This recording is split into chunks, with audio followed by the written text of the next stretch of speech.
al través de 10 historias sobre María Luisa Elío, la película A verase a la vida de la escritora republicana exiliada, que foi parte de las vanguardias artísticas más importantes de mediados del siglo XX.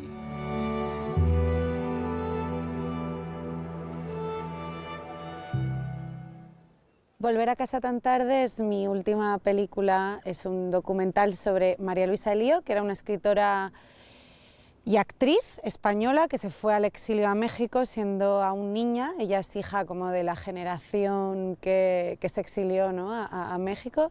Ya llegó allí teniendo como 12 años o así, ya se crió, se formó allí, y la película trata de contar un poco la herida que ella tuvo a lo largo de su vida, casi, bueno, prácticamente hasta su muerte, que tiene que ver con el momento en el que estalla la guerra civil en España, y ella se enfrenta a tener que abandonar su casa y a tener que dejar toda una vida que nunca pudo continuar, ¿no? Y ella abordó esto a través de sus textos y a través de una película que se titula En el balcón vacío, en el que actúa, escribe, dirige en colaboración con su marido.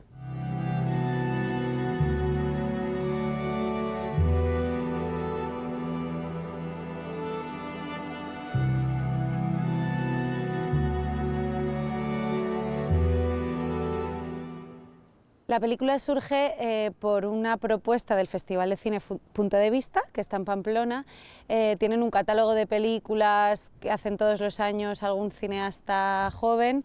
Me propusieron hacer una película. La única regla era que estuviera vinculada al territorio de Navarra, y fue en el proceso de búsqueda que me encontré con la figura de María Luisa Elío, y que había muy poco hecho aún, ¿no? Entonces, al principio yo tenía que escoger el tema realmente antes de ponerme a investigar, entonces fue un poco un flechazo y un poco a ciegas. Yo decidí que iba a apostar por ella sin saber aún todo lo que luego me iba a encontrar.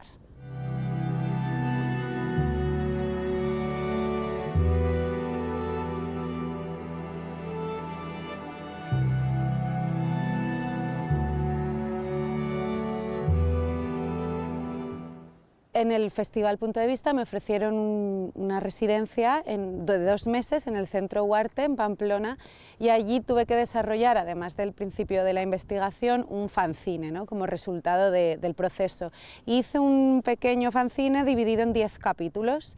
Entonces ya ahí surgió una clasificación o un orden que me ha ido acompañando a lo largo de todo el proceso y que mantuve en el montaje de la película. Los 10 capítulos para mí tienen que ver también con la manera fragmentada en la que María Luisa nos ha dejado su archivo tras su muerte, y también su propia manera de escribir y de pensar, ¿no? Era una persona que utilizó la literatura para hablar en primera persona, pero siempre de una manera muy fragmentada. Entonces, dividirlo en 10 capítulos me ayudaba a abordar distintas partes de su vida y a la vez respetar un poco esa manera suya de expresarse.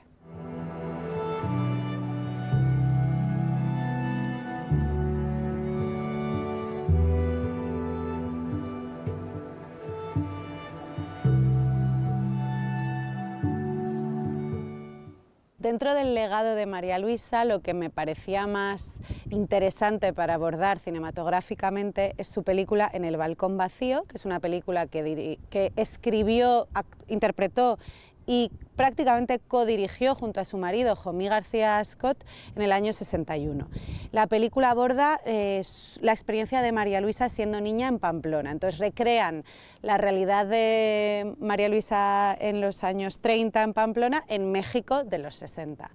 Entonces es todo una película de ficción en el que se basan en los recuerdos y en un futuro posible en el que ella regresa a Pamplona y se encuentra con su casa, pero yo he utilizado esta película como si fuera realidad, ¿no?, como si fuera un material documental de los propios recuerdos y un archivo. O sea, la niña que aparece en la película es una actriz, y para mí en mi película es María Luisa de niña. He jugado un poco con el archivo de esta manera.